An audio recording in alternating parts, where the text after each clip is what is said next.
మా జీవితం బోధకుగా ఉంది మమ్మల్ని క్యూర్ చేసే స్థితిలో తీసుకు ఈరోజు బిజినెస్ మ్యాన్ కావచ్చు, ఒక ఎంప్లాయీ కావచ్చు, ఒక డైరెక్టర్ కావచ్చు, ఒక స్టూడెంట్ కావచ్చు. This is the word God is giving you.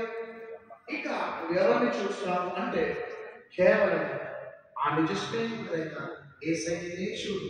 ఆయననే గాఢంగా ప్రేమించు. మనం ఇప్పుడు బయట ఆయన